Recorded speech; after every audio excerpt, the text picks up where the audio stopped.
لدیف پلانکا دارشتی اپراسیون رزگارکردنا باژێرê Mîsil berdewam e. Pêşmergeyê Herêma Kurdistanê digel leşkerê Iraqê çendîn gundên rûşhelatê bajarê Mîsil li devera Xazîr ji çekdarên Daeş paqij kirin. Fermandeyekê pêşmergeyî ragihand ku morala pêşmergeyî bilind û berdewam di pêşveçûnê de ne.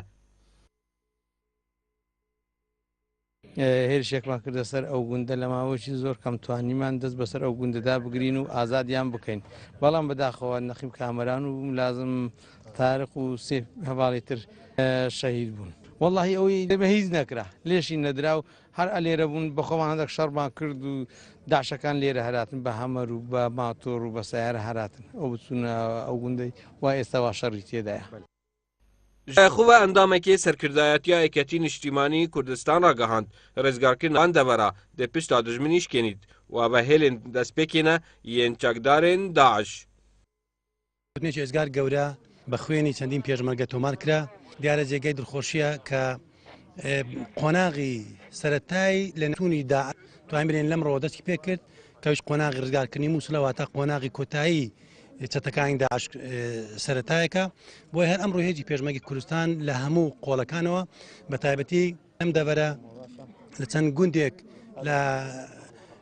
gundî Xirabesultan gundî bedena gundî bedenê gewre û guçik hemû ew hêzanê kelim deverin serkewtinê êzgar gewreyan tomar kir cêgey dilxweşiya cêgey ئەوەی کە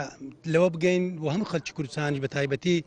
کە مووسڵ کاریگەریی ڕاتەخۆی هەیە لەسەر ئەمنیەتی هەرێمی کوردستان ئەمڕۆ سەرەتایەکە دەتوانین بڵێن چەتەکانی داعش بەرە و سەرلێژی بەرە و سەوڕی بەرە و لە ناوچوون دەڕۆن بۆیە Berpirsê hêzên hefteyên Êkên Niştîmanî Kurdistanê aşkara kir ku pêşmerge beşdarî şerê sterê bajarê Mîsil nabîtin lê heger hikûmeta Iraqê daxwaz kir renge bejdar bibît. پێی بەرنمەیەکی تۆکمە و دیاریکرا و هێزەکانی پێشمەرگە لە میحی خازەر هێرشێکی بەربڵاویان کردە سەر مەجموعەیە لە گوندەکانی ئەو ناوچەیە کە زۆربەی ئەو گوندانە گوندی کاکەی و شەبەکن.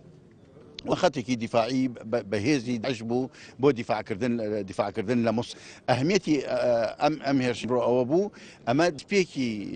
ئازادکردنی مووسڵە هێزەکانی پێشمەرگە توانیان لە فترەیەکی کورتە هەموو ئەو ناوچانە ئازاد بکەن و بیخەنە ژێر کۆنتترۆلی خۆیانەوە کە زیاتر لە 150 کیلۆمەتر مربع بێ.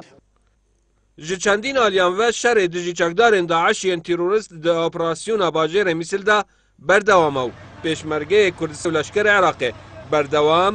di pêşveçûnê de ne. Beyar Amedî, Badînan Sad, Mihwerê Xazir.